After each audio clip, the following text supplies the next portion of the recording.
300주안의 시장 이슈 점검하는 박민영의 300입니다. 카운트다운 시작합니다. 오늘의 주제 볼까요? 오늘은 JTC라는 업체에 대해서 이야기하고자 합니다. JTBC에서 B 빼고 JTC만 생각하시면 되겠는데요. 뭐하는 업체야? 라고 생각하시는 분들도 많겠죠.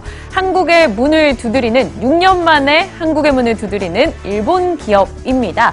6년 만에 일본 기업이 상장을 앞두고 있는데요. 이에 한국 증시에서는 이라샤이마세, 요코소, 환영합니다. 어서오세요 하며 좀 반기는 분위기가 형성되고 있습니다. 어떤 업체라서 이럴지 좀 오늘 파헤쳐보도록 할게요. 내일 상장되는 업체인데요. 기억해보시길 바랍니다. 일단 JTC를 파악하기 이전에 먼저 짚고 가야 되는 게 바로 사전 면세점 그리고 사후 면세점의 차이가 되겠습니다. 사전 면세점은 듀티프리 생각하시면 될 것 같아요. 관세를 면세받는 거고요. 사후 면세점은 텍스프리입니다. 소비세를 면세받는 거죠. 시내나 공항 면세점에서 좀 더 쉽게 생각한다면 공항 면세점에서 물건을 사서 공항에서 픽업하는 것은 사전 면세점, 듀티프리이고요. 우리가 여행지에 가서 사후 면세점을 돌아다니다가 그 가게에서 물건 사서 텍스 리펀 받는 건 사후 면세점이다라고 쉽게 생각하시면 되겠습니다. 각 국가별로 사전 면세를 이용하느냐, 사후 면세를 이용하느냐에 따라서 이득이 훨씬 달라진다고 해요. 각 국가의 세율이 조금 다르기 때문이죠. 그 차이를 한번 비교해 보겠습니다. 한국부터 확인을 해볼까요? 한국 같은 경우는 소비세율 대비해서 관세율이 훨씬 높습니다. 관세율이 30%, 소비세율이 10%, 고로 사전 면세점을 이용해서 관세를 면세받는 게 훨씬 더 이득이죠. 반면에 일본 같은 경우는요, 관세율은 5%인데 소비세율이 8%, 소비세율이 더 높죠? 그러니 사후 면세점을 이용해서 소비세율을 면세받는 게 훨씬 더 이득입니다. 여기에 일본 같은 경우는 내년도에 소비세가 8%에서 10%로 더 올라갈 이 예상이 크게 나오고 있기 때문에 앞으로 사후 면세 시장이 더 커질 수밖에 없다라고 이야기하고 있습니다. 고로 오늘 이야기하고자 하는 JTC는 이 사후 면세 사업을 일본에서 영위하고 있는 업체입니다. JTC에 대해서 좀 살펴보도록 하죠. 넘겨봅니다. 일본 주요 관광지 곳곳에 점포를 가지고 있습니다. 6개 브랜드 24곳 점포를 갖고 있고요. 지난해 같은 경우는 인기 여행지 중 하나죠. 오사카 도톤보리 부근에 도톤 플라자를 오픈하면서 도톤 플라자 인기가 상당했다고 해요. 왜냐? 중국인과 한국인들이 단체 관광을 많이 가는 지역에 문을 열었기 때문이죠. 이 때문에 앞으로 이러한 도톤 플라자를 더더욱 많은 지역에 오픈을 하겠다라며 성장에 대한 발판을 다지는 의지의 목소리가 들리고 있는데요. 이에 대해서 얘기를 해보겠습니다.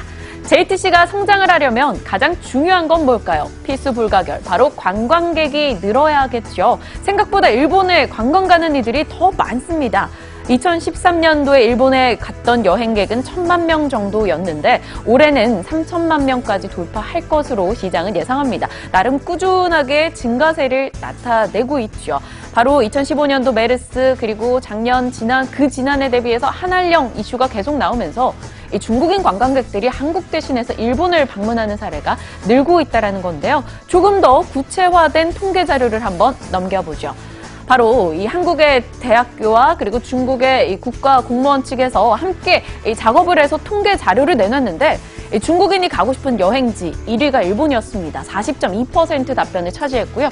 한국은 찾아보니까 여기 7위권에 맴돌고 있네요. 그리고 한국인들이 해외여행 만족도 상위 이 지역으로 꼽았던 도시가 대다수가 일본이었습니다. 삿포로, 오키나와, 도쿄, 오사카, 후쿠오카 등이 거론이 됐죠. 고로 일본으로 가는 관광객의 발길은 계속해서 증가할 수 있다라고 이야기를 하고 있습니다.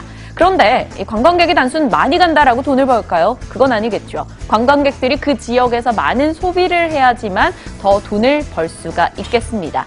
JTC의 모멘텀이 되는 건데요. 메르스 당시에 중국인들이 한국 대신해서 일본으로 많이 갔습니다. 그때 당시에 중국인 관광객이 1년 사이에 100% 증가를 했는데 그때 당시에 소비액은 154%나 급증하면서 JTC에게 큰 모멘텀이 됐다고 하죠. 일본에서는 도쿄 하계올림픽 여행객 유치할 것이다. 그리고 중국인들에 대해서는 일시 비자 면제 혜택 가능성까지 거론이 되고 있는 만큼 중국인들을 유인하는 정책들이 많이 나오고 있습니다. 자, 그럼 이런 가운데 JTC 공모 성적은 어떻게 됐을까요? 삼성증권에서 주관했고요. 청약 증거금은 4조 원을 돌파했습니다. 1분기 청약 증거금치고는 가장 높았다라고 하네요. 희망 공모가는 예상 밴드보다 조금 높게 8,500원으로 결정이 됐습니다.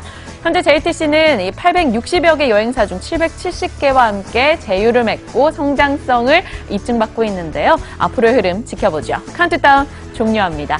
오늘은 일본 이 사후 면세점 업체 JTC에 대해서 이야기를 다뤄봤습니다. 내일 상장을 앞두고 있는데요. 분명 많은 기대를 안고 있으나 분명 조심해야 할 것도 있겠죠.